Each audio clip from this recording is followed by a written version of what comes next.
forest with your review. That's in keeping with tradition. It's horrible bloody things. You heard about that in LA. In LA. So there's a gender reveal gone wrong. Yeah, they were essentially they did a gender reveal and they did fireworks to reveal it, but it was in the middle of the California drought, and so burned down a quarter of the because all the dry brush just caught on fire. Yeah, That's so it's a devil child then. What? You're gonna hope they call his son Demon child. Lucifer when he's born. Yeah. Oh god. That's terrible. Okay. Yeah, so I was quite chuffed with my. I'm quite coy about it.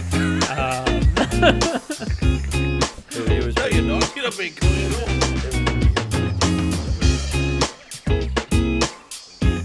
All right, ladies and gentlemen, welcome to episode number 10 of the Board Game Gateway podcast. My name is Neba, and I am, I'm sorry to say, taking hosting duties away from Blake. Like, his hosting duties last week were like S tier. I mean, I don't know. Like, he should just be the host from now on. Anyway, sitting The velvety, smooth toes of Blake. Yeah. exactly right, but he's not here this week. Damn shift work. But I am joined by two other gentlemen, Mr. Matt. G'day. And Mr. Ralph. Hello, everyone. You can have g'day. That's fine. You No, I don't know what I'm going to... I'm curious what your motif is this week. Board Game Gateway, where we're missing Blake because he's much better than me.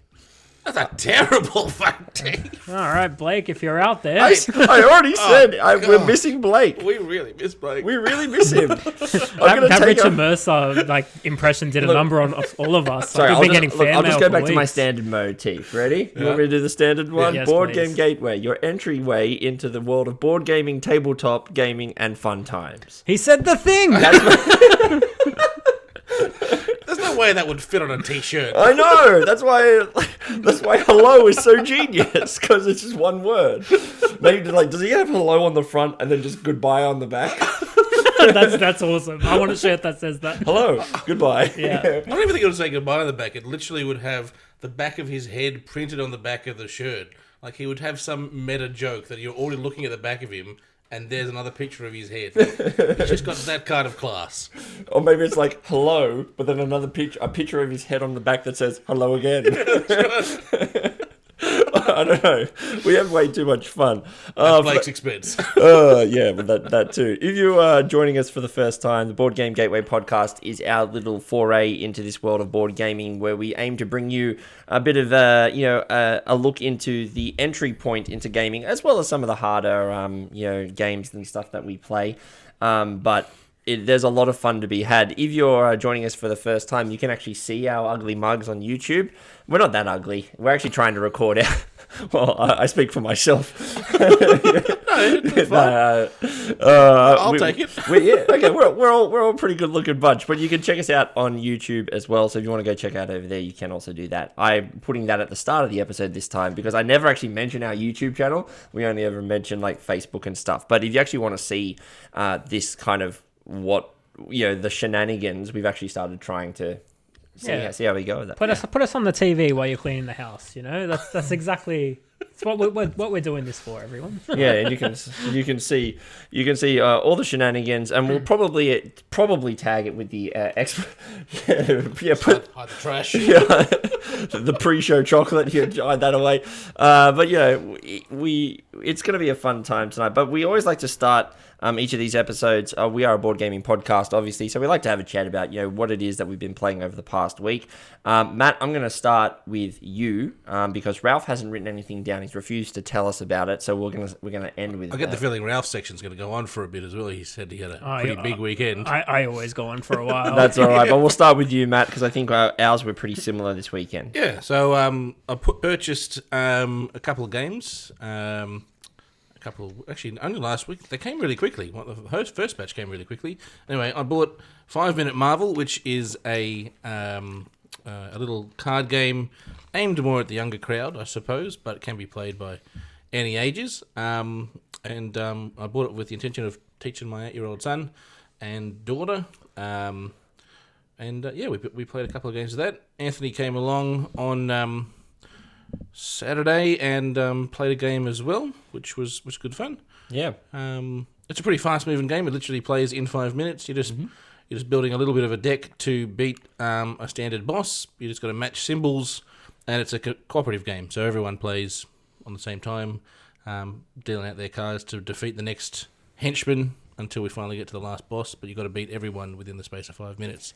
Yeah. You said you bought this to teach your 8-year-old son, who inevitably then, when we came over on Saturday afternoon, taught me how to play the game. Yeah. And teach me he did, and he actually was very, very keen to show me this game. So for those of you, if you want to actually find out a bit more about it, you again go to our YouTube channel. Matt's going to be doing an unboxing video, one of our first unboxing videos that we're going to release of 5 Minute Marvel, so you actually get to see it. But what's really cool is there's about 12 heroes in the box. Each hero contains about 10 cards, and then you're given basically a whole bunch of symbol cards. There are 5 different symbols and Different all the powers they different. are. Yeah, essentially There's 5 separate powers that you can play with, and each of your heroes has their own strengths to play with as well.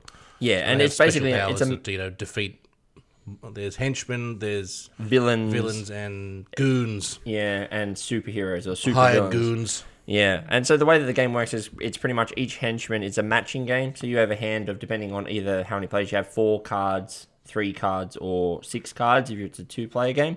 And all you're doing is then you're just dropping down matching symbols to try and match the henchman. So the henchman may have 3 green and 1 blue. So out of my hand, I need to drop some green symbols, and maybe Matt will then have a green and a blue. Once we have those symbols, that henchman is now gone. And then we reveal another henchman and rinse and repeat until we get through all of the henchmen. Now, at any point, the way that the game works is that anytime you have less cards than your hand limit, you can draw new cards. However, you can draw from the standard power pile where you get these symbols, or you can draw from your superhero deck. And your superhero has special abilities that are only for you, and they're more powerful. But the thing about that is that once you use your superhero abilities, they're gone. That's it. You're not allowed to draw anymore those cards, so you have to kind of time it correctly. There are cards that allow you to do things like, hey, if you see a henchman with a blue symbol, immediately kill it. And so then, as you said, it plays in 5 minutes. There's an app that you download, and it has themed music. It's a 5-minute timer. Yeah, it's a 5-minute timer. The 6 bosses get progressively harder. So if you're playing against henchmen behind the next door, effectively. So you start with 15 doors to get through, 20 doors to get through. By the time you face Thanos, you've got to get through 40 doors before you actually get to him. So they get progressively harder. So every villain you verse, you have a 5-minute clock. Yes, is that right? They all play in 5 minutes. Yeah. We've only played the first 3, I suppose, and we probably played pretty loose with the rules, considering we're also playing with kids. So what type of villains were there? I'm a big Marvel fan, so. It starts with You said there was Thanos as the final. Thanos boss. is the final one. Thanos is the final one. MODOK's in there. Loki's Loki's in there. Okay. Ultron. Yep. Then you also have. I think Red Skull was in there. Yeah, Red Skull. Oh, yep. So there's a couple of others. We versed against Ultron and then versed against Loki. A funny story. Do they feel different at all? No, they don't really feel different. They Sure. don't. They don't have any difference in them. It's basically how long it takes you to get to them. Okay. Now, Just where the extends your game, time, yeah. the game that we didn't play with, which we haven't played with, is that you can shuffle in crisis cards, and those crisis cards just basically, hamper you in some way. Yeah, whether some or of them not might they're be, there. literally get rid of your entire deck and start afresh. So if you're just holding on to a good card, and then you've just lost your hand. So if you've been holding on to superhero cards and a crisis says, "Oh, your hand is now gone," you've just lost those superhero cards. You're not allowed to draw them again. Yeah. So that's how that works. And the other thing is, there's a funny story, which is your son Robbie, Matt, we were playing the game. He figured out a strategy, which is that, hey, if I hold on to my blue card, I can destroy any card that has a blue symbol in it. So he held on to it for the entirety of the game, gets to the boss, says, right, sweet, I can defeat Thanos, right, or Ultron, right, he's got a blue symbol, he dies. And then I went through the rule book and I was looking at it going, I don't want to burst his bubble, but you can't do that on a boss. And I'm like, but it was really cool to watch him going, because I could see him holding onto this card for the entirety of his 5 minutes going, once we get to Ultron, he's so dead, I'm gonna win, and bam, he slammed it down. So it was a lot of fun. he had a great time. It is designed it is a kid's game though. It is really designed as this idea of matching symbols, and as an adult, you'll probably get through 3 or 4 games of this, but the challenge comes in from, can you and your group successfully defeat the villain? Yeah, it sounds really cool. It sounds like it's kind of a My Little Marvel Champions game. Yeah, exactly. And I'm a massive fan of Marvel Champions. Play that a lot. It was like quite often. I've got a day coming up soon where I'm just playing that all day with a friend. And to be able to show a little game like this to a small kid, like that would be pretty cool. What's the new big version of Marvel that's just been released with all the it's like a deck builder, I think it is. Well, Marvel Champions is a deck construction sort of thing where you have that Ultron and you've got Thanos, and you can go through a little campaign. So I talked about it briefly before on this podcast, but essentially you have different characters. So let's say I'm Star-Lord, and he's got his 15 cards that you can't take out of his deck, but you can have basic cards, which are like your allies, like Nick Fury and other supports and things like that, like a helicarrier. But then you have different aspects, which they could be justice, aggression, which is really good at punching bad guys and killing them quickly. You've got protection and leadership. You can call other guys out to help you fight and things like that. So you construct your deck before the game is played, and then you go and battle the bad guy. So that's the more complex version. This is probably like literally designed as a lead into that kind of game. Because Sounds like it. I think there's like 3. There must be another game I'm thinking of where there's like X-Men United, and then there's also Marvel Champions, which is having an X-Men version. Yeah, so there's a couple of things. I would say that this game though is the My Little Scythe equivalent of Scythe. So it's like this is my little Marvel Champions for Marvel Champions. Yeah, it sounds like it. So it's a fun game. It's not. It's really. On a side note, sorry, who's Squirrel Girl? Because she's one of the heroes, and I was looking through things, and I went, I've never heard of Squirrel Girl. Really pulling but I have seen her pop up, but I can't quote where she's from. Well, that's the thing. They said she was not in any of the movies. But they do have they have Iron Man. They have a couple they had Groot and Rocket. They had a couple other ones like Spider-Gwen and Black Widow and a few things. So you know how like Avengers Endgame had like a lot of the Marvel characters come together and fight, and you know how there's a lot of Marvel TV shows coming up. I don't know if you guys watched the Scarlet Witch show. Yep. But there's that evil witch in the village with her, Agatha. She's got her own TV series coming out soon. So like they're building up a lot of different Marvel characters like She-Hulk and Miss Marvel and things like that, and they're going to put them all in a big movie called the Sega Wars. So there's going to be another huge production, but it's going to take years in the making. So that's why they're spinning up, like Moon Knight was a big show that came out. He's going to be in the Sega Wars as well. Like, I don't want to spoil anything, but like... Secret Wars? I think it's Sega Wars. I don't think it's Secret Wars. I could be wrong. Don't quote me. But... I know it's not really our topic of conversation, but if you're not really into Marvel, which obviously you are... I'm somewhat into it, yeah. Well, yeah, but I'm like, I wonder if how much of the general public just went, all right, let's just get through to Endgame, and then have gone, all right, we've the franchise, we're happy with that now. Like, how do you build up again? I'm close to that point because I can't keep up with the TV shows. There's so much going on. Yeah. Anyway, so that was what we played. That was kind of our afternoon because we actually had a really lovely Saturday afternoon. So we got our kids out and got them to run around. But Ralph, we are both dying to know, what is it that you haven't written down that you played? How many games did you play? We should take a guess. I'm going to guess. Oh, okay. Actually, 7 different games. Like, I'm not talking about number of times, just different titles. I'm going to say 3. 4. Oof. But I might save some for next week. Oh, okay, that's fair enough. Because I think I just want to talk playing about coy 2. with us. I think, I am. I'm very coy. I have been called coy before. So what's the one that you want to tell us about on this podcast? Now, I'm excited to bring this one up on the podcast because I know you both have some experience with this game, and this is my first time playing it. So I went over to a friend's apartment. It was a beautiful place, but there wasn't a lot of room. So when you have 8 players, you want to play a game that has a small footprint, a small table space. So I managed to buy games that typically come in their shapes like books. I got to play Bristol 1350. I haven't played Bristol, but we've played Tortuga, which is the same vein of the game. So we got to play that as well. And we'll talk about that shortly. We played the whole series. Bristol's the cart chase. It is, yeah. So that's the one I learned the rules from. I said we should be playing this one. Right. I could have used you on Saturday night because when you have 8 people all laughing, having a drink, having a good time, and your head's buried in a rule book, and you're trying to get these, and then they're asking questions of you. What does this mean? Can we occupy the same space? And you're like, give me a minute.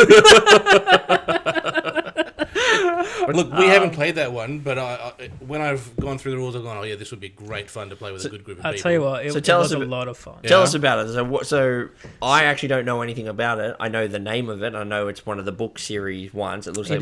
Tell us about the game. Tell us about Bristol. So Bristol 1350, you are in the city where Bristol basically was a port, and it was one of the first outbreaks of the Black Plague. So this game is all about trying to escape the city of Bristol before you actually catch the Black Plague. So you kind of all start. The map is very small. I would say it's like just a bit larger than an A5 sheet of paper.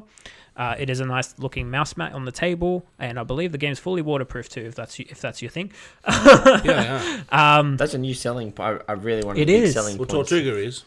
Right. Well, that's also it's the like exact same. A lot of Kickstarters like, and the game is fully. Yeah, I know. It's like, we need this to be waterproof, guys. Like, what if you want to play it in a pool? Like, I think it's more, what if you're playing with a bunch of idiots, which, let's be honest, most of us are playing with a bunch of idiots. I'll bring this up when we play a game, but I had a board game. It was a larger game. First time playing it, within the first 10 minutes, someone spilled wine all over it. I'm like, oh no. My version of Acquire. Your family spilt. Someone in your family spilt someone on my version of Acquire. I think it was really? Katie or Tommy, one of the two of them. And but look, it's still played. I still played a crap ton. Anyway, back to Bristol. To Bristol. So so with Bristol, you're a little maple, so you're represented by color. You can be the yellow maple or the black maple. It doesn't really matter. It's just, you got to remember who you are. Mm-hmm. And I played at 8 players, and there's 3 carts, okay? And they all start at the starting line, and you're kind of all racing to escape the city. And the way the game works is, at the start, the person who's in the topmost in the leading cart, they roll all 6 dice. And the dice, there's 6 sides to them, and 2 sides will be the color of a cart. Typically, you want this to be the color of the cart that you are in, and say there's, at the end of the round, there's 4 white pips on the dice. You move your cart 4 spaces along the map, and I believe there's about 16 spaces on the map. Now, there's white apples, and that just means you move your cart 1 space on the dice. Like, there's no consequence to that. But there are white rats, and when there's more than 2 white rats, you do a thing called mingling. Now, when you mingle with the other people on your cart. And that means you get different symptoms potentially. Right. And when you get these symptom cards, they all have numbers on them that range between 1 and 4. And you start the game, it has to be less than 6 when you start the game. But 1 new card when you mingle gets added to your hand. Everyone puts their hands together, they all get shuffled, and you get 2 cards back. So you can change from being a healthy player to an infected player with the Black Plague. Right. Now, the object of the game is to have your cart advance the 16 spaces to escape the city first. Mm-hmm. And you want to be the first cart to escape the city, and everyone on your cart to be fully healthy. Right. So if you suspect someone is unhealthy because they mingled, you want to kick them off your cart. Boot them out of your cart. That's right. So you can literally take an action where you kick another player out of your cart, and they fall back to the next available space in a previous cart behind you. Okay. So that's a way you can kick someone off. But then people have cards as well that they can do on their turn. They can choose to draw a card, and that could be a whip. And it means if you try and kick me out, I don't go anywhere. Get back! Do some again! I have no fear! So, some other things. You want a piece of this? You can only be kicked out of a cart if you are the last player in the cart. Right. As an action, everyone gets 1 action a turn. And as an action, you can kick a player out of the cart if you have someone behind you. Or you can elbow forward. So from the back of the cart, you can be in the middle. Or if you're in the middle, you can be in the front of the cart.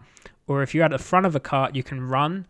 I think it's called dash. You can dash to the cart in front of you. Right. So people are constantly changing which cart they're in. The last action you can do is choose 2 dice and re-roll them. Right. So if you see your cart may potentially mingle, yes, you will move further, but mingling's bad because you could be infected. And when you're infected, you want to make sure you kill the other players. So you don't tell everyone you're infected. You kind of like go, I'm healthy. I want to escape the city because you guys are in the lead and you're going to leave first because you only win the game if you leave first and your car's healthy. Yeah, so it's like in Werewolf where the bad guys can still win the game if they play the subterfuge game. If they get out and they're infected, they win. So and everyone else loses. If I was to dash forward to the next cart, do they have to be like the next space in front of me, or like it doesn't matter if there's a gap in between us? Can I dash out? No, it's got to be the next one in front. Yeah, of okay. you. So it's but like the thing is, if that's cart's full, like because I played at 8 players, so there was only one available space. I was gonna say, yeah. So you would just like if you couldn't dash if you're in the lead, but if you actually. You'll dash forward, and then the bottom player will swap spots with you. Yeah, okay. Yeah, so it's interesting, but then there's those cards, and cards all do different things as well. So is the winner of the game? Is it so? It's all 3 players in the lead cart, or the cart that has. So healthy. They could be. Yeah, so that's right. The first cart to leave that's healthy. Right. Okay. So it's kind of like it's. The teams are changing all the time. That's based right, on yeah. right, so there's okay. no teams. There's no teams. Yeah, well, it's kind of the cars. it's like, well, my team is red cart, and now you know what? Red cart is suck cart. I'm going to white cart. Yeah, white cart. So if you see that I mingled a lot and you think I'm unhealthy and I'm on your cart, you might want to run to the previous cart because I'm going to cross the finish line first, but it'll be infected. Yeah. So there's a bit of that. What happened in my 8-player game was the first 2 carts, I was infected round 1, and turns out my wife was too. But so we both got on the first cart and stopped that one player from winning. The second cart crossed and it was infected as well. And then the last cart, they took another 3 turns to cross the finish line. And they were all happy that they won the game because they crossed healthily. And then I had one of those moments where we were all chatting and I was reading the rulebook a bit more and I was like, oh, it says they get one more turn and then if they don't cross it, they lose. So I read the rulebook and I was like, I just showed my wife. I was like, here, Tina, look at this. And then the players that won go, what is it? What is it? I'm like, don't show them. I don't want to burst their bubble. Ruin their night. Yeah, that's it. Did you tell them? They looked at the book. But it was a fantastically fun game. Like, I was infected round 1. I still had an absolute hoot with Bristol 1350. We also got to play Tortuga, which I believe you guys have played before. Yeah. Last time we got to play it was about 3 years ago when we went. Our 2 of our families, we went up the coast to a couple of holiday houses up the coast, and I think it was either New Year's Day or maybe a couple of days beforehand. We were all being merry one night, and Matt brought over Tortuga, 1887 or something like that. I think it is. Yeah, something. Like that. And yeah, we played that one, and Tortuga is brilliant because it's basically you have the Spaniards, and then you have the English. And the French. Sorry, the French and the English. We don't have the Spaniards. There's no Spaniards. No, unless there is a Spaniard. The Spanish Armada was the end game. Yeah, that's right. That's how I remember. So it's the English and the French. The Dutch. And then what? I didn't bring up the Dutch immediately because I was about to get to that. Goddamn which Dutch. is so the way that the game works is that basically you are trying to shift treasure from an island onto your boat. Now you win the game because you know what team you're on. And then at the end of the game, the team that has the most amount of treasure is the winners. Where this game becomes really fun, which is that you're all in lines of like you can be shafted off the boat to the island because everyone goes, nah, you're not English, you're French. Get the hell to the island. You get mutinied off the boat. And then it's basically this kind of bluffing. You get mutinied off the ship. You get marooned on the island. Yeah, sorry, that's right. Tortuga's the island. Off the island. Yeah, no, sorry, that's right. Off the ship to the island, and there's like a captain in each. But what? And you just mentioned this, the most fun part, which is that if you play the game with even amount of players, you then you just play with 2 teams. Yeah, that's But right. if you play the game with an uneven amount of players, then you have one player who becomes the Dutchman. I just want to say. There's 2 things I hate in this world. People who are intolerant of other people's cultures and the Dutch. Yeah, classic Nigel Powers. Good on you, Nigel Powers. We always think that same reference. But the Dutch person throws a real banner in the works. Rembrandt loving prostitute tolerating. Because Sorry, I'm getting off the mark. Classic Austin Powers, classic early 2000s comedy. But the reason why the Dutchman is so fun is because the Dutchman basically they don't want either team to win. They want the game to be a tie. That's and right. If it becomes a tie game, then the Dutchman wins.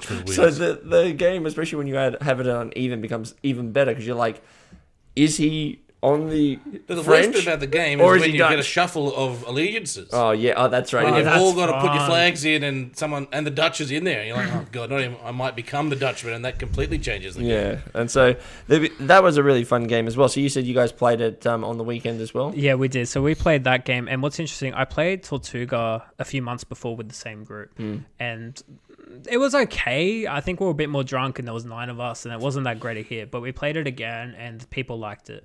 But we played this right after the 1350 Bristol game, and everyone liked this much better. And I have to be honest, I much prefer Tortuga because the cards are fun. You just have a bit of a laugh with those. But this game, I think the simplicity of rolling dice and moving the carts at the end of the round, it was just a lot more simpler for gateway gamers. Do you also think that also it's a lot more confrontational Tortuga compared to Bristol? Because from what I hear, Tortuga is a lot of you have to be secretive and you have to be, whilst it sounds like you have to be secretive and sneaky here about being healthy or not, but in Tortuga your allegiance is not known and you're trying to shift treasure to places and then you kind of have to then accuse people of being like, do you think the confrontation probably didn't work? I'd say there's more confrontation in this Bristol game because wow, really? Okay. It's the not knowing about the Bristol game that's interesting. Because with Tortuga, I could say, oh, you move treasure to the British side. That means you're British. It's not too hard to figure Dutch. out where people sit. Yeah, rarely it's the Dutch player. Like, it's not too hard to figure out where people sit. Here, you're constantly paranoid.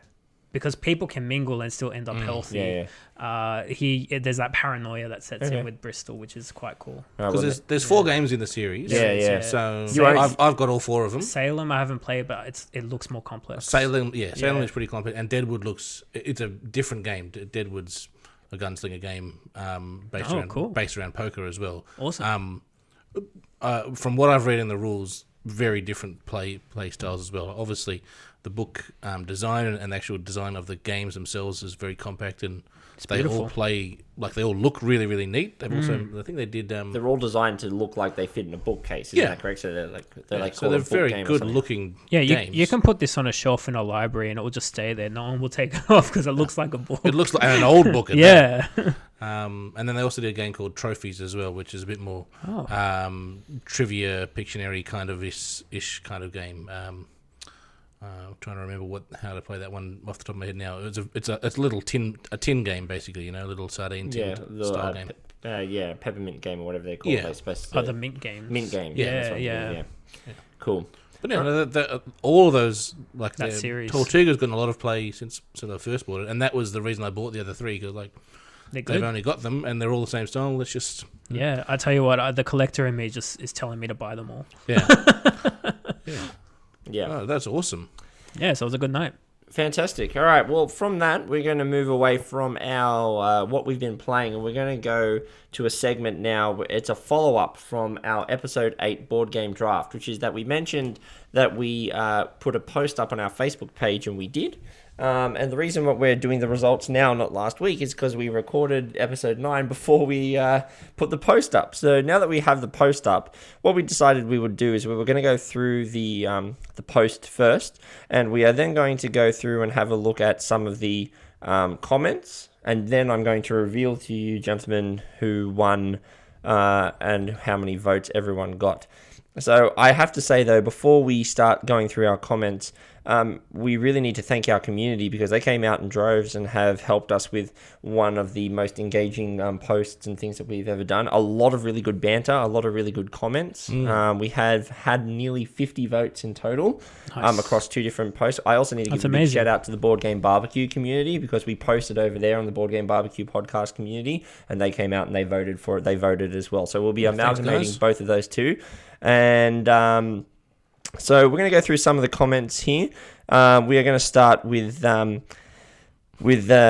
Thomas. Thomas started off his comment basically saying, "Ooh, some good choices, but I've got to go with Matt on this one." So to give you a reminder of what Matt's collection was, he had Cards Against Humanity, Codenames, Space Base, Quirkle, and King Domino, and the topic obviously was who had the best board game collection to introduce to a new player. And then I said to Thomas, why? You have to explain. Obviously, I was outraged he didn't vote for me. And he then said, in terms of games to get brand new people into board games, they are all spectacular choices. A good mix of funny and thinking games, plus a few different dynamics that aren't difficult to understand. I think he meant mechanics, not dynamics. But you can't fault his list. Yeah. He is a gateway user, right? Like he's very new to the whole genre. And then Maverick Carlisle, he then chimed in and said he agrees as well. Quick and easy to explain and get people into. Cards Against Humanity is just a go for anybody, and people can jump in and out if they need to be. My parents play it.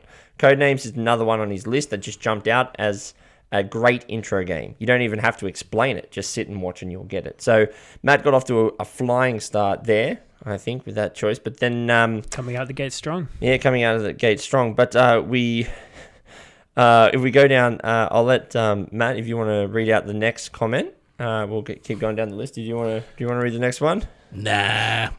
Jane's just back to me because she doesn't really know anyone and know any of the other games. That's all she's done. I mean, it's worth the point. God love her.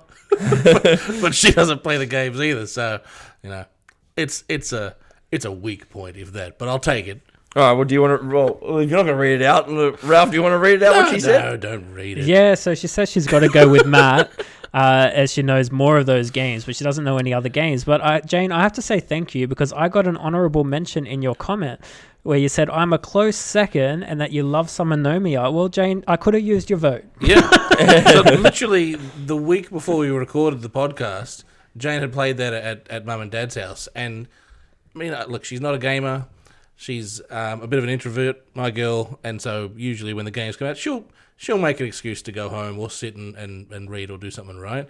She loved the game so much, she came home and said, great. You got to go buy Anomia. I'm like, what the hell's Anomia? And then she showed it to me. I'm like, okay, cool. Oh, yeah, I remember playing this one. Cool. That's why I love showing Anomia to people just for that reaction. That was your first pick off the list, wasn't it, I think? No, it wasn't his first. It was like third pick, I think. Yeah. Third pick for him. But yeah, and look, and that's what we made mention of that. We said that your collection has a lot of those games that a lot of people would know right out of the get-go, and that's probably why you had one there. Katie Louise then said, I agree with Matt's choices of the selection. I've played more of his than any of the others. And I also agree with Tom's explanation that they're all great gateway games. Easy to understand and learn, fun to play with anyone. And then Tom chimed in and said, plus they're not mine. They're not Knees. So a big stuff you to Tom. But I do agree. I look at your collection and I look at your collection and go, a lot of those games people know. Look, I played it for the popularity points, right? Like, coming into it, that's why I started with the horrible choice that I had to make. That it seems like if you're in the community, you hated that choice. And I actually think no one else would have picked it, right? No one else has gone with Cards Against Humanity. I know, I would have taken it, but you took it first. Oh, really? Yeah. It was top of my list. Bullshit. But had I have put that at the back of my list, I wonder if my list would have copped then the vitriol that it eventually copped as well. Because I think because I came out of the gate with it, everyone was like, it did surprise me. It did surprise me. I've got to be honest. That's a sly move. Yeah, or like genius though. Genius. Look, I agree with you. Like, and that's the thing. Like, yes, a lot of people may not like Cards Against Humanity anymore from a game perspective, but from a party game perspective, it literally is it's a really good icebreaker. So long as it's played under the right conditions, you can have a great time playing with it. I mean, there's literally whole YouTube subgenres devoted to this kind of game and stuff like that. Yeah. All right, we'll keep going down the list. Ralph, do you want to hit us up with another comment from the community? Doesn't have to be from your wife; it could be from anyone else. But if you want to you're putting me on the spot here. It's up to you, mate. You don't have to. I've got another one ready, so it's up to you, mate. Well, look. So one of Blake's games was Chameleon. Okay, and I've never played that, and Nee told me that it was actually a bit like the Jackbox party game called Faking It or Fake It or something. The Faker. And I made an offhand comment during the podcast, which unfortunately is recorded.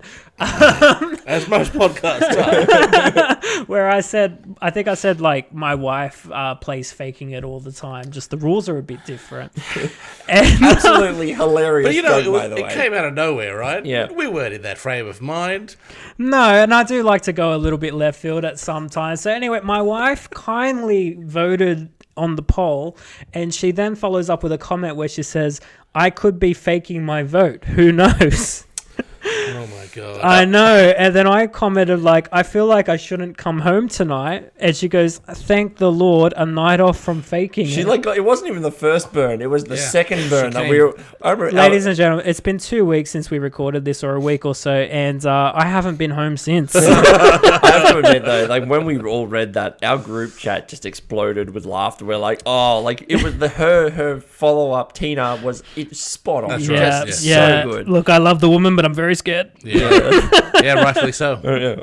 All right, we're going to move to another comment now. This one's from Tristan Brown. Tristan gave us a really good comment as he commented on all 4 of our collections, and he said, "Neba, Quacks is one of the gateway games I use. Just One looks amazing, and Cash and Guns with the right people could be amazing.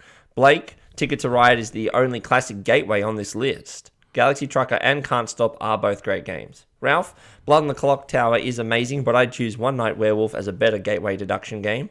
And Matt said, though King Domino and Code Names are great choices, would potentially pip Ralph's choices if not for Craps Against Humanity. So he really doesn't like Cards Against Humanity. Yeah. He ended up giving the vote to me.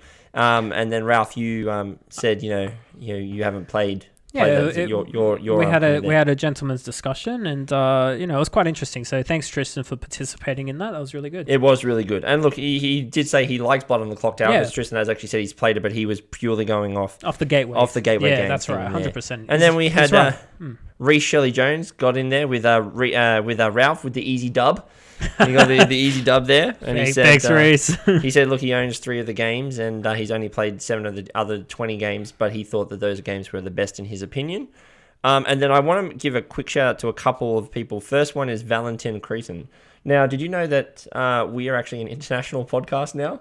No. Valentin is from France. And he joined our Discord community. I believe it's Valentin. He joined our Discord community and said, "Hey, I'm from France. I've discovered your podcast." And I was like, "Welcome. How the hell did you find our podcast?" You're like, sacre bleu. Yeah, we were like, I was like legitimately going, "I love that you're here. How did you find us?" He goes, "Look, I legitimately was looking for a podcast about lighter filler games because he's from France and he doesn't want to listen to French." He said he doesn't want to listen to French podcasts because most of the games are in English that they play, and in the French localized versions, they don't get as many games. Right. So he listens to new games, but he wanted to listen to, because he has a lot of friends and he wants to get into board gaming, he wanted to listen to a podcast that focuses and has focus on easier games. And well, welcome on board. Here we are. I think we need to learn some more French. I only know one word, boulangerie, which is bakery. I think I know one. It's I believe it's called Lingiri. I believe it's pronounced. If I'm not. And what do they sell at that shop, Anthony? Bread. Bread. I've got to go get that bread. French is just sexy. It is quite a sexy. Yeah. But yeah, so we are now an international podcast, and we loved having you here, Valentin. And I'm sorry that if we it's a bread-based language, but it's sexy. We'll do better for you, Tristan. So we had a couple more comments that we will want to go through. Matt, if you'd like to go through one from Sheer Eleni. No, I'm going to read Tibbs. You're going to go, okay, read Tibbs. Go on. This is democracy manifest. I wonder if he meant at its finest, and no, I think he would. But he's what he wanted. Yeah, democracy. We got the point across. Thanks, Tim. Ralph, do you want to read out the next one? You go Shears and see. Yeah, sure. So you guys, Shears Eleni says, while Quacks is the best game on here, I don't think it's particularly good as a gateway game. I have to disagree with you, Shear, but that's okay. I think I agree. I agree with him on this one. It's very overwhelming at times. So it goes, I would have to go with Matt's picks. Codename works well with almost any group. King Domino is simple and the art's attractive. Well, that's sexy. And Space Base is one step after that. I also get turned on by Space Base. We learn a lot about Ralph. We learn a lot about our audience. I actually think that Cards Against Humanity makes his draft worse. Oh, wow. Okay. As I think that works against introducing people to the hobby. Again, I have to agree with you, sure. It says, we have all heard of, is this like Monopoly? Well, there is also, is this like Cards Against Humanity? Pushing people away rather than bring people in. I don't think someone who likes Cards Against Humanity would seek out King's Domino or Space Base or most modern board games. And I think he's right there because you didn't seek out King Domino or Space Base. Look, I think that if you actually bring it back, right, historically speaking, Cards Against Humanity now has been, what, 10 years old? No, maybe more than that. maybe Like 15 20, years no, old? 28, Right? I'd 20, say seven- no, 7 years 2008. Yeah. It's 14 years old. Right, 2008 okay. was when it came out. And Wow, if we're it- old. I would love to see a bit of information about the renaissance of board games, right? Because I reckon Cards Against Humanity actually has been the gateway for a lot of people to get back into board games after the bleak, panic, headache stage of board games that everyone went through. I would argue Cards Against Humanity is the resurgence of the party game. Possibly, but That's where I would leads into Yeah. owning games, having more games. Like everyone had the same thing. Right now, I agree with the comments. I'm not actually totally against it, but I think it does serve a place historically, Yes. even if it's loathed by gamers. Yeah. Right. I know. Most people have had a version Look, of it. I in think their collection everyone's at some point. enjoyed it, but I think everyone Has moved past it. moved Oh yeah, on. definitely. You know, it's like that first girlfriend fling sort of thing. For sure. Yeah, I like that. That's a good way of doing it. This is the. This is the board game fling that we've all had. I won't say that. Maybe my first girlfriend might eventually list it in. But not say the next part. Don't mention any names on this podcast. And I think I know what name you're about to say, so I'm not even going to say that. All right, and then our final couple of comments is James Cunningham chimed in and said, "Nice podcast. Thanks, James, very much for the kind words. I think Matt has the better gateway games overall, even though I strongly dislike some of them." Matt said, "Drafting Cards Against Humanity first overall is a historic bust. And for that reason, after more reflection than I care to admit, I cannot with clear conscience endorse his list." So you do know that James Cunningham is my boss, right? I do know that. I am very aware of Literally, this. he is the head owner of the builds company up. that I work Yeah. for. Yeah, I'm very well aware of that. And he is very much a board gamer. Yeah, I think I've played. James comes to the MacArthur Board Gamer events. Yeah. I believe.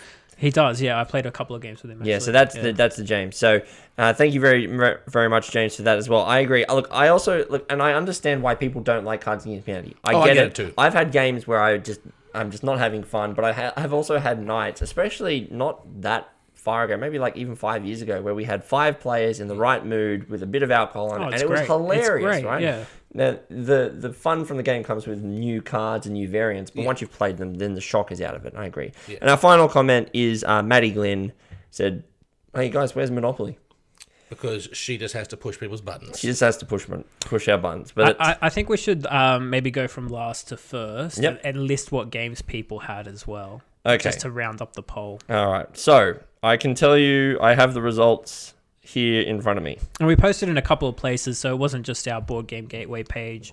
So we kind of, trolled the whole internet, and these are 1,000 votes consolidated. I would also like to point out as well that on the first post, these gentlemen kindly pointed out to me that I gave myself the thumbs up. And I'd like to mention that I totally didn't even think about that when I made the image. Yeah, but just to be fair, after we posted it on the Board Game Gateway subreddit, on our Facebook page, we posted on the Board Game barbecue community, and I shifted the icons around. So I gave... Which just made it really confusing. well, for me, but I also decided I gave Blake the thumbs up because he was currently in last place at that point. So I said, I wanted to see whether or not that would help, if that would actually help.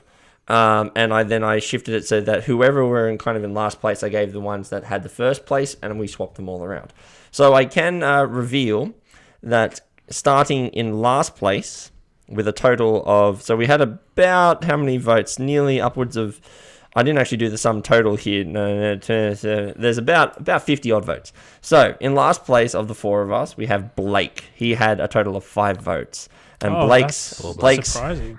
Yeah, Blake's collection was The Chameleon, Can't Stop, Galaxy Trucker, The Mind, Ticket to Ride. See, I really love The Mind. I've had so many great games with that. I do as well, and Ticket to Ride is also one of those. I think, And Can't Stop. but here's the thing: Can't Stop. We found It Can't is. Stop through Board Game Arena. I've never played it in person. I've and never I think seen it in person. That's Yeah. what I think the problem is. I think have a few more people played those games. And whilst we all love Galaxy Trucker, I do believe it's a very hard one to sell as a gateway game to people. But people have never heard of it, really. exactly right. Yeah. Then we move into third place I think that's me. with 11 votes. Ooh. double digits. Is in Dubdige is Mr. Ralph. You did come in third, and Ralph's collection was Anomia, Love Letter, The Crew, Quest for Planet 9, Cockroach Poker, and Blood on the Clock Tower. Again, great games there, but again, some of them I think just people have not heard of, or probably think maybe they're a bit harder to get into. I don't know. I mean, you said that Blood on the Clock Tower has a great beginner gateway script, but I don't know whether or not people think of it as that. The game's been around for 8 years, but in saying that, it's still a very new game where not a lot of people have played it. So I fully I expected to win, but that was a bit coy of me, wasn't it?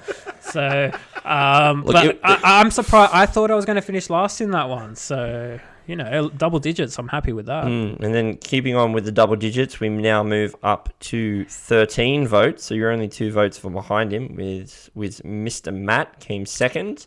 Ooh. And he actually won in our one. Yep.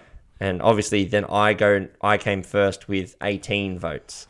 So thank you very much. The actual board game community came in clutch for Neva right at the end. Yeah, so Matt actually had 10 votes to 9 on our one, and I had 9 votes to 5 on 9 votes to... People hate Cards Against Humanity. Yeah, and that's the thing, which is we decided to post on Board Game Barbecue because we wanted a different community other than just our friends and family, and I think that was honestly probably one of the things, which is very interesting to see that. So Matt's collection again was Cards Against Humanity, Codenames, Space Base, Quirkle, and King Domino, and my collection was Cash and Guns. That's pretty clever. Just One, the Unlock series, and Quacks of Quedlinburg. Congratulations, Neil. Thank well you very done. much. Thank I you. would say across all 20 games, that's a pretty good collection. Like if you were to group, and if you only owned 20 games, I think that'd be pretty good. I'm more surprised that we managed to limit our collection to 5 games. Yeah, I think we did well there. And there wasn't any wild cards. No, there was. Blood on the Clock Tower was a wild card. Yeah, that's true. And so was the Chameleon. The Chameleon was also a wild card. Oh, really? Yeah, that wasn't on the list. So there were 2 wild cards in there. But I do agree. I look at that collection and go, you know what? As an actual gateway game collection, I think we've picked 20 really good games there. Don't get me wrong, there's so many other good games, but it was like we each had kind of a different theme, which we talked about. And if you wanted to check out an article that I wrote in regards to what I think these games do about our personalities, check out our website. You know what we should do next? We should actually do the 20 games in our own God tier lists, right? We rate 20 games from grade A to grade D to the shit tier. I've talked about this, and which one we're going to do is that we're actually going to come up with the definitive Board Game Gateway top 10. And the way that we're going to do that is that we're going to have a list of gateway games, and then we're all going to go and rank them. And then we're going to take those rankings, and then we will have our definitive top 10 list based on how all 4 of us have voted. And that will be the Board Game Gateway's top 10, and we just have to live with the fact that your game may not be at number 1, but you just have to deal with it that if we all voted that way, that's how it's going to be. So that was our draft. I wanted to thank you guys for doing that with me, because I know I threw that. It was a lot of fun. I threw that out to you guys, and you guys were kind of a bit, I don't really know, other than Blake who'd done a draft, you were kind of a bit, I don't know how this is going to work, but it actually turned out to be a really good segment. That was a lot of fun. I really love how our results turned out in terms of we didn't really overlap that much, so that means that we have a lot of interesting stories to tell on this podcast. Yeah, absolutely.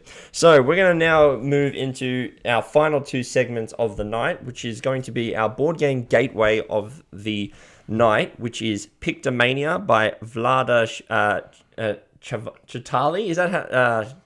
I'm not sure how to pronounce it. People just call it Vlada Games. Because it's a Vlada. It's a Vlada. So Vlada is known, he's a designer of such illustrious games as Mage Knight. He's done a whole bunch of other games. He's done Space Alert. Space Alert, yes, he's a very well-renowned designer, and we're looking at his the new version of Pictomania, and this is going to lead us into our discussion tonight. Our discussion topic is going to be, we're going to tell you about some games that scratch that creativity itch. Physically. The physical creativity itch. Other than that, that can't help yourself, can you? That ethereal creativity itch that we're not discussing tonight. No, this is a metaphorical. People. Exactly right, but there might be a game there. Scratch another opponent, right? Like we could come up with our own game here. Exactly right, but we're talking about games that are laid to do similar vein to Pictionary. Essentially, these are what we mean by creative games. But we're gonna come back to that later, because we want to talk about what Ralph describes as his replacement for Pictionary, which is our gateway game of the week, which is Pictomania. So Ralph, why don't you take us away and tell us about this game, because you introduced it to Matt and ourselves tonight, and yeah, definitely. I actually heard about this game from another podcast. Some British guys. I can't remember what it was. It wasn't Board Game. barrage or anything. Oh, they're like, put your bums in a seat and let's play or something like that. Is that what they? I think so. Yeah, I heard a few years back, but this game I think's been around for quite some time now. I think like 2008 or something like that. Pictomania. It's basically my Pictionary replacement. So the way it works is you're going to basically be told to draw something and you're going to have to draw it.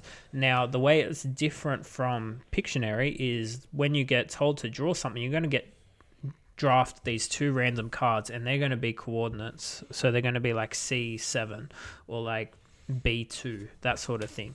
And in front of you, you're going to have 3 selections of words to pick from.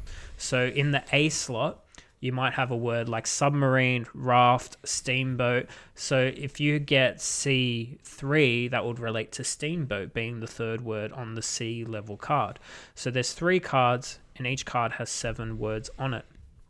So all up, there's 21 words in front of you, and every player at the same time is going to be drawing 1 of those words. So the game plays between 3 to 6 players. We played it tonight just before this podcast. We played it at 3 players because there's 3 of us tonight. And essentially the way the game works is you get told what you're drawing and you draw it. When you finish drawing, you pick up a deck of cards which are all labeled 1 through to 7. And you look at what the other players are drawing. Now, I'm very slow at this and everyone else guesses faster than me. However, what you got to do with those 7 cards, those numbers 1 to 7, is you look at your friend's drawing, and if you think it relates to word number 4 on one of those 3 cards, you put down the number 4 face down in front of his picture. And you're going to do that for both other players or all the other players. When you finish guessing, you can grab some bonus points from the middle, and then you finish the first round. Then you go through the scoring, and this is where the game turns for me. Yeah. So in the scoring is slowly you pick up those cards, those people's answers, and you're going to go, oh, I drew C5, which is a raft. And those players that put the number 5 down get points. Now, if they didn't get the guess correct and they guess something else, they won't get any points. But the thing is, you don't give out any points because you give out points when they guess you're drawing correctly. And if your drawing, like mine, is utter crap and they don't actually guess what it is, those are negative points for you, or in this case, negative points for me, because I wasn't handing out the winning, because they got the drawing correct, because I wasn't handing out those points, then negative points for me. So you get points by actually correctly guessing the other player's drawings, and you also don't lose points by having other players guess your drawing. So, but that Forces that you was to a very draw well and guess well. It does. So it's quite a tough balance. I've played this at 6 players a few times, but first I want to hear what you guys thought about it because it's your first time playing Loved it it. tonight. Loved it. Even The though I first only had round we 3. played, I was like, yeah. Second round we played, I was like, yes, this is what I love. Do you want to explain Yeah. why the second round? Well, there's 4 different difficulties of cards. So There's we baby played mode, That's right. easy mode, Yeah. artist mode, and oh my god And then mode. what the hell are you doing? Feel free to use some examples. Well, as yeah. well. So Yeah. in the first tier, I mean, all the words on a card are related in some way. Shall I read out a card they're for of a our theme. audience? Yeah, all right. All right, read Alright, out so, a card. this is an example of a baby card. This is the easiest level. Ready? As Aaron Farrell said. Submarine, scuba tank, life jacket, shipwrecked, a raft, pirate ship, and steamboat. So all things to do with water Water and boats. Yeah. water and boats, but not really necessarily all the same. But Now- but there are some very distinguishable features about those cards. Exactly. And, you It know, does slowly step up Exactly as right. well. Yeah, so there's Now- 4. That's level 1. Let's No. go to level 4. No, you'll do me the honor of listening to level 4. Here we go. Ready? Solidarity, respect. Solidarity. What is that? How do you draw Wait a minute, solidarity? excuse me. I don't even know what respect is. I'm not done here. Ready? Here we go. It gets even better. Morals, sincerity, honesty, integrity, honor. How do you draw integrity? Superfluousness, It's dignity. convivience. What the hell are these words? So the game basically goes from can you draw a physical from a physical Can you draw object? a cat that does not look like a Draw dog? opinion. Oh, here's a good one. Premonition, prophecy, vision. Do I even need to go on, right? There's nothing to distinguish them in a drawing, in a doodle.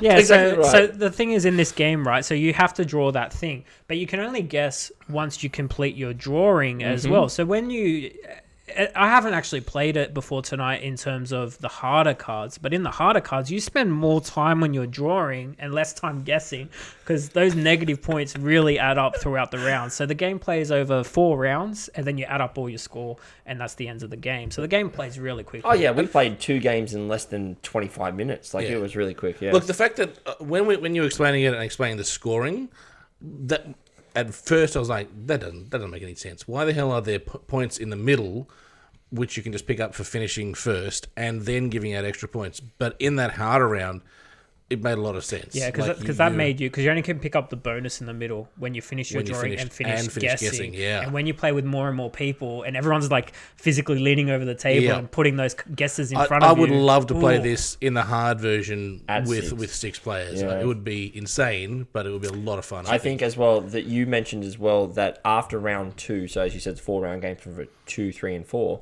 The bonus points in the middle, you can finish early and you can guess early, but that becomes a negative point if none of your guesses are correct. Yeah. So this game really does. It's like you need to draw fast, but not too fast. And you also need to draw that everyone else can guess your drawings. That's the thing. Because like I lost the but first. don't make it too easy. I lost the first game because you two, like my dolphin, you both guessed It shark. wasn't a dolphin. I know it was like a mattress with eyes.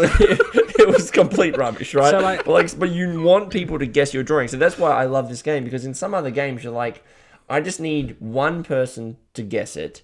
But in this game, you want everyone to guess it correctly. And that's where this game, I think, really picks up for me, is that because it's a solo competitive game where you want your opponents to guess your drawing. Yeah. And that in it of itself makes you go, I can't just rush it to get to the guessing. Ha ha ha, you all suck. It's like, no, because you just got 3 negative points, even though you only scored 1 point. You're an idiot. Yeah. You know? You got to draw well enough. I think that's the real kicker. If people don't guess your drawings, your own points work against you. That's a very intelligent mechanic by itself. Yeah, it is. That's what makes the game interesting, because Yeah. you want to make your drawing better.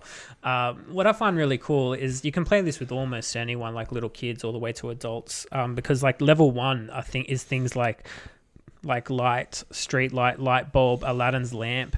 But then even like there's 4 levels, and level 3 is complex enough. Like look at this card in front of me here. It's Yeti or Caveman or Hermit or Castaway. Like that's level 3 out of 4. I just want to play it again with all these different cards. They're not complex things to draw, but they make you think. And how do you differentiate like between those 2 words and stuff like that? Because people can guess wrong. You want to make sure they get it right. Yeah, and as you said, so there's 21 different words that you can try and guess, and there are so many of these ones where we were playing it, and there was. I was gonna say, you got to tell the fly story. Come on. Oh, that was gold. All right, so we're doing one where we needed. It was basically a whole bunch of. It was hard words. It was hard. Yeah, it was verbs. It was like That was a green card, wasn't it? It was. No, it was a red one, I'm pretty sure. So, like, a lot of the words were things like jump, dive, walk. Yeah, I think it was actually a green card. I think it was. And, It was in our first round, buddy. And as you're kind of in a panic, your eyes kind of scan all 3 cards because you're looking for the correct number for the guess, right? And I was looking at Matt's drawing, and it looked like a beautiful fly, like a house fly. And I knew what it was. I'm like, it's a fly. And then I rapidly look at the cards, scanning the cards. I did not see the word fly there. And I was just staring at Matt's drawing. Everyone finished guessing. You saw jump and run and leap and walk. And then and Matt's just goes to me, he's like, Ralph, you know what that is? I'm like, it's a fly. And he's like, yeah, it is. Yeah. Oh, and he goes, yeah, it is. And I'm looking at the cards again. I'm like, oh, fuck. There's the word fly smack bang in the middle of one of these cards. I don't know what it is because it looks like a fly. I mean, it's because it's a fly. I mean, it looks like a fly. Yeah. It is, Ralph. I don't know what I said. No, I don't think you said anything. Yeah, I think you just said that. But no, here it is. Here we go. In the panic of everyone guessing and stuff, you don't have time. So generally, before people draw, I get everyone to scan those cards and really understand which one of those 21 words it might be. Yeah. So read it out. All right, this was the card. It was swim, dive, fly, stumble, spin, jump, and dance. It was on there. It was number 3 on the list. It makes sense. It does. And We're look, we're picking on you, but it's an honest understanding there. I have to say, Matt's drawing of Quest was amazing. Oh. He drew a stick figure with a question mark on top of his head. That was genius. Quest giver. It was the quest It was giver. a quest Right. giver. Here it is. I'm showing the people at home. They can see it. There it is. I'm showing them. So you want to see what the actual video? Nice. Maybe you'll see. Maybe I'll take a photo of it. But I do want to mention though. You did mention the designer Vlada. We did mention him at the start. I just want to go through some of his notable games. You ready? So we mentioned Mage Knight, but here are some other ones that you may have heard. Galaxy Trucker. Oh my god. Code Names. Really? Yep, he designed Code Names. designer. Oh, bloody He hell. also designed Space Alert, Through the Ages, Prophecy were a couple of his big ones, Pictomania, and these are the notable ones according to his thing, to his board game gateway. But he, he Talk is about prolific right there. yeah, That's he's fantastic. really well known, and he's basically. I mean, he's got 2 games on our draft right there. Yeah, and one of those games is on my top 10 that's going to come up at some point. Yeah, so Yeah. keep an eye out that. So the next time that all 4 of us are together at the podcast table, we are going to be doing our top 10 lists. That's one of the things to look forward to. So we're going to be going through that. Anyway, but it was a great game. I think this game plays better at, I haven't played it at 6, but I think this game is immediately going to be better at anything plus 4 Yeah. plus, but I definitely want to play it at 6. I reckon 4 or 5 is the sweet spot because at 6, you got to get 6 people around the table with enough room to draw and then still lean over and submit a guess. So that's where it starts to get a bit hairy. I think as well But with it's 6 really players, good. because there's only 6 letter cards you can choose from. So you can also use deduction like at the harder levels. Not in that time frame. No? Alright, fair enough. If you want Maybe. those bonus points, Fair no enough. time to deduct anything. But this led us down a little bit of a rabbit hole that we started thinking about, well, what are other games that we can use our drawing skills and creativity aside? So we wanted to come up with a couple of games that we wanted to have a chat about tonight in regards to that game. Now, this is games that you may or may not have heard, and we wanted to have a chat about them. And the first one that we're going to talk about, which is obviously the inspiration for this game, which we most of all of us know, which is Pictionary. And Ralph, you kind of said to us that this is your, obviously Pictomania was your Pictionary replacement, but you also mentioned the words, I hate Pictionary, and I've got to know why. Some strong feelings there. Yeah, hate is a strong word, but it's completely warranted. Growing up, Pictionary was always one of those games that always ended in fights. It's very much like that Simpsons episode. It's like dignity. 100%. Yep. And then I think That's a door. yeah, I think I was 8. I was 19 when I met my wife, and I played a game with her. She wasn't my wife at the time, but I played a game with her. I didn't just meet her. It's like, oh shit, I knew I was married to someone. Yeah, so I played Pictionary a bit with her through the years while we were dating, and it's just she's too good at it. Right. She's one of those people that have developed a system to communicate through code. In It's a this circle. game. Yeah, pretty much. This game and Taboo, like she's just absolutely amazing at, but it gets to the point where it's just it's not a game, you can't play it. But if she doesn't kill me for that one. Is that why you hate the game? Yeah, it's just You hate the game because your wife's good at it. I was thinking there was going to be some mechanic. There was some inside here. No. because she's made her a mechanic. Because to the I was game. playing a Right. game. I was playing a So- game of Pictionary one time, and someone Alright. stabbed my girlfriend Alright. with a pen. from the That's right. Alright, Some so really good story. I'll just talk through this. So say my wife has the Pictionary card, here we go, right? yep, This I'm is gonna- a bit of a role play right now, okay? Yeah, okay. All right. Pretend I'm. Are you Tina? I'll be Tina. You two, you Just be remember Tina. as well, Tina. we're also filming it, not just recording, okay? Well, I'm gonna be doubly explain bad this for you 'cause tonight. I will explain what I'm doing as I do it. So my wife would read the card and goes, "All right, I got it," and then she'll do this to me, where she rapidly hits her thumb with her finger, and then you, as the guesser, you have to go A, B, C, D, E, F, G. Oh, F.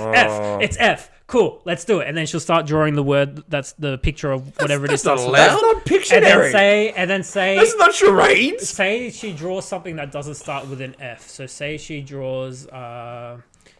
I don't know. Say she draws A goat. Say she draws a deer. So say it was H. Yeah. And say she draws a deer, and then she does this, where she pulls her earlobe like that. Sounds like. And it sounds like a deer. Is the word here? Yes, it's here. Yes, it's amazing. You got it. But I'm like, you just yelled at me what letter it was. You're not And then you did the sounds like, and I'm She's like, playing charades. it's charades Pictionary. Well, no wonder you hate it. She's not even playing the right rules. What the hell, Tina? What? Yeah, I was expecting. Yeah, we were playing Pictionary once, and then I got the call that my dad had died, so I just hate that game. Like, some actual stuff. Tina's just cheating. They just found a way to break the game. That's like me playing charades, and they're pointing to a box of Star Wars, and you go, "A New Hope." Yes, that's right. That's not charades. That's not what the game is at all. I thought it was Staying Alive. Hell. This is not the bag out Tina episode. No, please don't feature that's this episode one. 13. It's Yeah, coming up. yeah, it's coming up. That's coming up. No, she'll get us back when we do the couples episode sometime down the future. Oh, I'm interested in that one. Definitely. Okay, that's where we get our wives on the podcast. Double date. That'll be fun. Dear God. All right, so Pictionary obviously is the game that we're all aware of. It's basically just drawing, and you have different options. But I would like to bring up a game which we've played a lot of, which is called Cranium. And Cranium is basically a mixture of a few different games. Cranium was kind of a brainy sort of mashup of Pictionary, Trivial Pursuit. It included some Play-Doh. It also had some word games in there. Now, it does have a mixture of those word games in there, so it's not all purely just creative, but it really did take what you're basically saying about Pictionary and how your wife does a lot of that, has those kind of things. Yeah, the but gestures. But it takes this game and basically says, okay, you have to not only do competitive Pictionary, you may have to do blind Pictionary. You may have to also then try and draw the Pictionary using a 3D clay, the Play-Doh that it gives you, and it led to some hilariously great moments and dumb moments on the part of yours truly here. I've absolutely done some really dumb things, which my wife can attest to when I'm playing this game, thinking I'm smart. It's like, no, but I remember one of the best things I remember was that we had to do, Georgie and I were on a team, my wife, and she was in charge of the Play-Doh, and she then had to do canoe.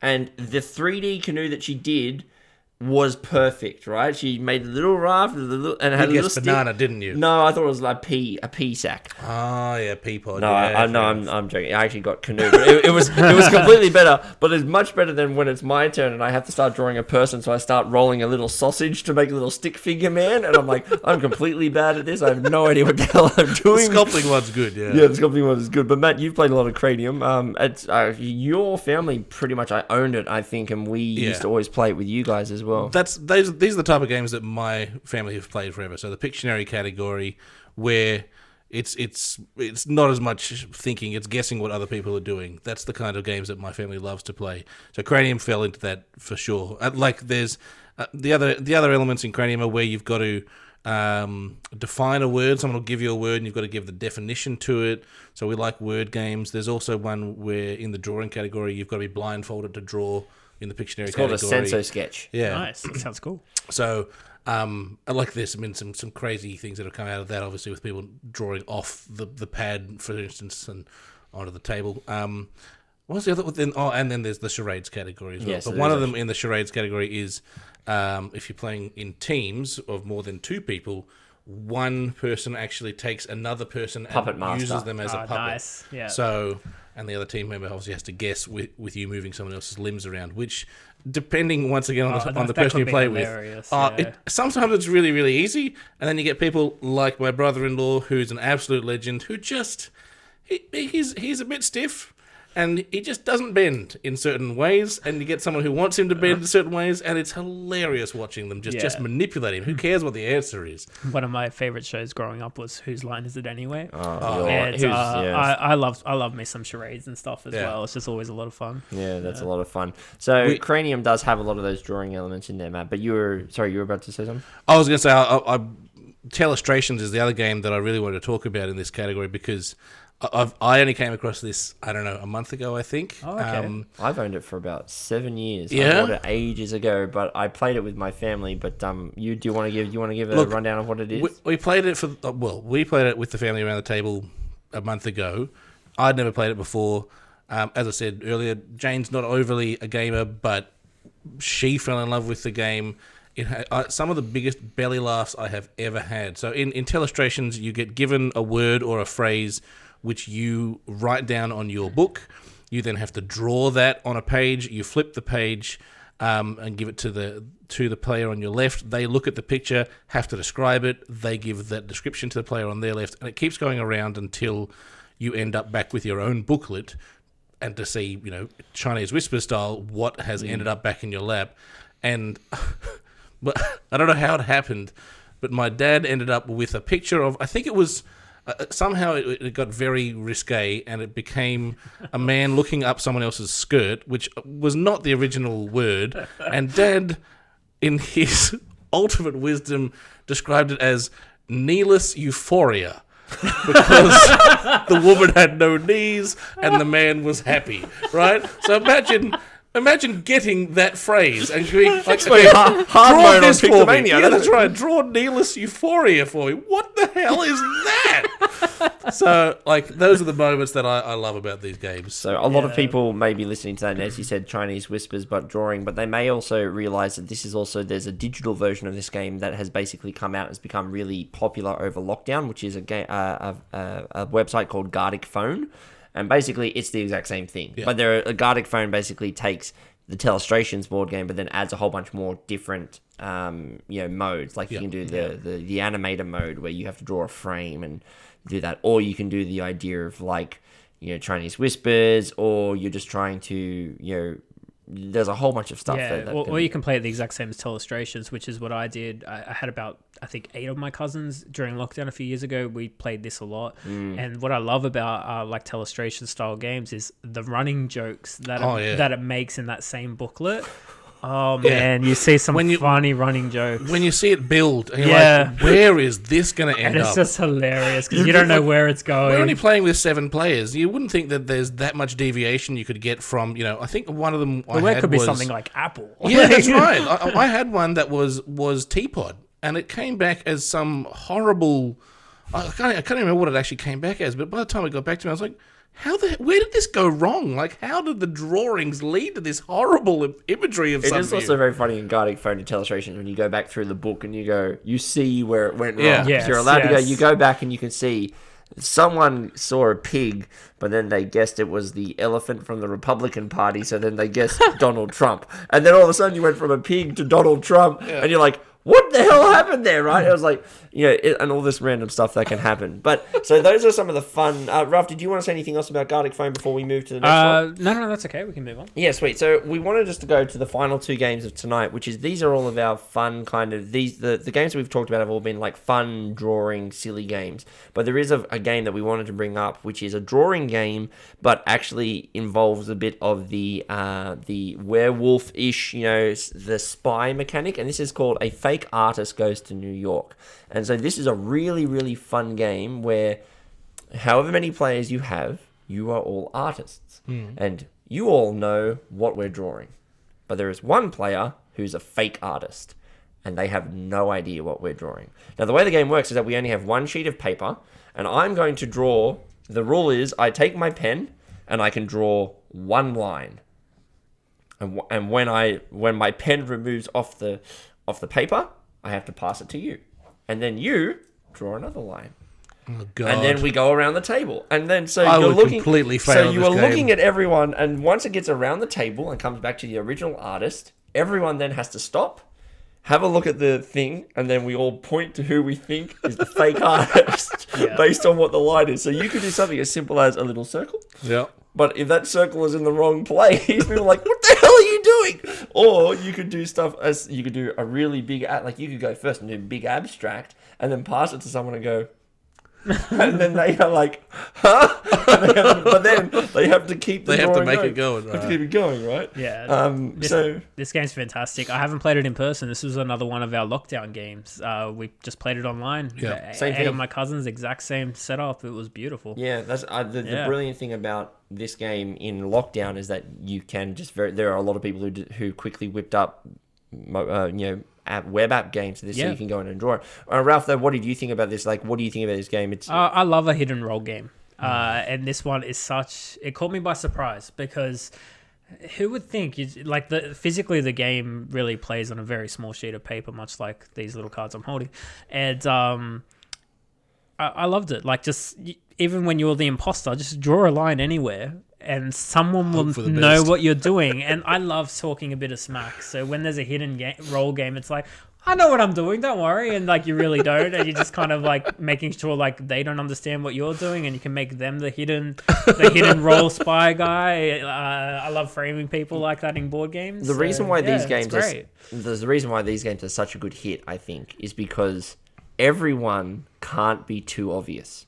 Because if you're too obvious with the drawing, then the fake artist will immediately be able to pick out what we're drawing. Yeah.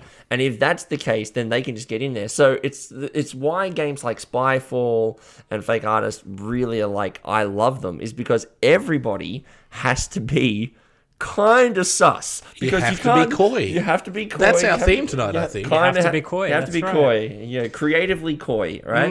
And that's why these games are so good, because like if I was starting to draw the Eiffel Tower, I don't just want to draw the side of the Eiffel Tower, because all of a sudden the artist apparent. knows exactly what we're drawing, right? Yeah. It's like if you're too obvious about it. So then maybe you start to draw a little beret in the corner and someone goes, what the hell is that? What are you drawing? Yeah, right? What is that? And so like you have all of these things where people are like, oh, and then, you know, obviously as the fake artist, you're going, oh, yeah. Because, forgive me if I'm wrong here, but from memory, the fake artist can at any point in the game go, I'm the fake artist and this is the Eiffel Tower. Yeah, pretty much. And then the game's over. We're drawing the Eiffel Tower. Yeah. It's the same thing in Spyfall. It's like, hey, I'm the spy and we're in the space station. Yeah. Or we're at the beach and things like that. Yeah. So if you really like these really fun games, you can just search Fake Artist Goes to New York on Google, and the first couple of links will actually be like free to play versions that people have created that you can go in and play.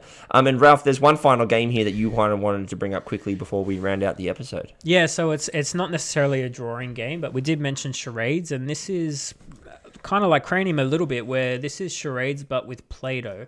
However, there is more of a game here.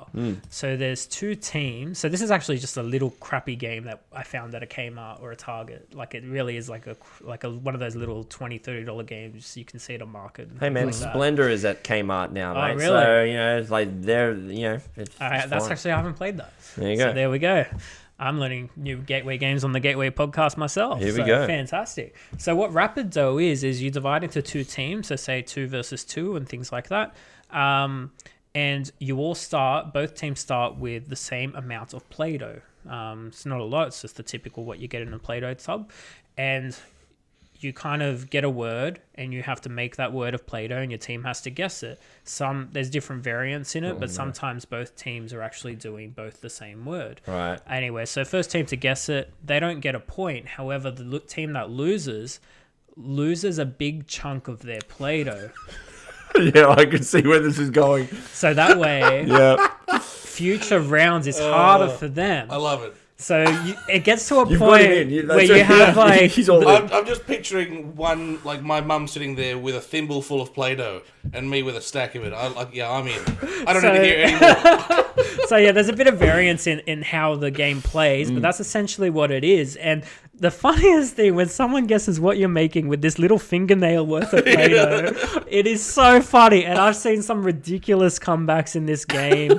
It is so good. So the game keeps going until one team completely loses their thing of Play-Doh. So I've actually had to replace the Play-Doh in my copy twice because not only Play-Doh gets dirty, but we've just played this game a lot. I'm going to go ahead and buy it, I think. That sounds fantastic. You had him at thimble of dough. Yeah. he was all It in actually at that comes point. with like... Stealing someone else's. It comes with those Play-Doh tools where each team has a knife that they can use to shape what they're doing.